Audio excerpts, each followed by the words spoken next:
Qual a base bíblica para a aceitação dos LGBTs? Vamos lá? Boa pergunta, onde é que está escrito e certamente ela nos dirá. Qual a base bíblica para não aceitação dos LGBTs? Já mudou o discurso, mudou a conversa, aonde está o texto que diz que não se deve se aceitar?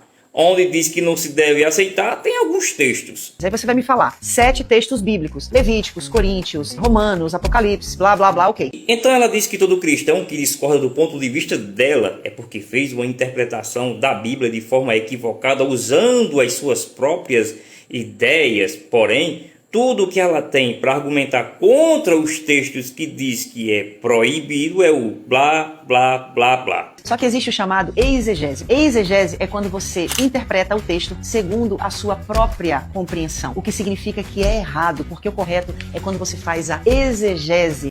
E como ela não tem argumento contra os textos que diz ser proibido, ela recorre a textos que, segundo ela, são inclusivos e faz a sua exegese. E se houvesse essa possibilidade dela estar correta, cairíamos num problema muito grande. 7 textos claros que diz que é proibido e, segundo ela, milhares que diz que é permitido. E aí seria uma contradição bíblica, o que é impossível. Então agora eu vou te dar alguns textos, porque eu teria milhares para incluir. Mas vai observando a exegese dela dos textos que ela diz ser inclusivo. Deus, quando chama Abraão, diz: em ti serão benditas todas as famílias da terra. Significa que a minha família, eu e minha mulher, também seremos incluídas, porque cremos em Cristo Jesus. E ela diz que a sua família está incluso nessas bênçãos porque ela crê. Mas será que só crer é suficiente? Tiago 2,19 diz: tu crê que o Senhor Jesus Cristo é o único Filho de Deus? Muito bem, pois os demônios também crerem tanto que estremecem.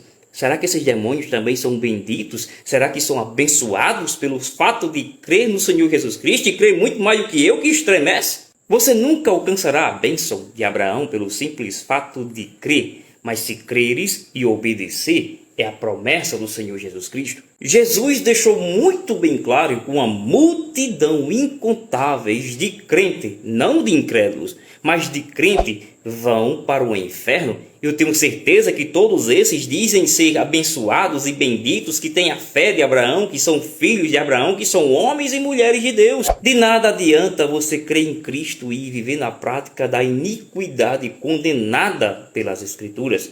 A bênção de Deus prometida a Abraão em nossas vidas é para aquele que ouve, que crê e pratica a palavra do Senhor Jesus Cristo, assim como ela é ou foi escrita. Outro texto, João 3,16, porque Deus amou o mundo, eu estou no mundo, eu não estou em Marte. No mundo existem muitos satanistas, luciferianos, que negam a Cristo conscientemente. Eles estão no mundo. Será que essas pessoas também são abençoadas por Deus? Outro texto, lá em Atos, diz que Deus não faz acepção de pessoas. Ele não faz acepção de pessoas em todo o mundo que queiram crer e obedecer a sua palavra.